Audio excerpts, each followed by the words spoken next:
Herkese merhaba arkadaşlar, kanalıma hoş geldiniz. Yepyeni bir video ile karşınızdayım. Arkadaşlar, bugünkü videomuzda Türkiye'nin güzeller güzeli Birce Akalay'dan yeni paylaşım geldi. Birce Akalay'ın bugün doğum günü.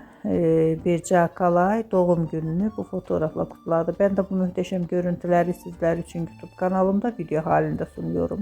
Umarım beğenirsiniz. Arkadaşlar, videomu beğendiyseniz kanalımı izlemeyi ve bildirim butonuna basmayı unutmayın. Şimdilik benden bu kadar olsun. Yeni videomuzda görüşmek üzere. Hoşça kalın.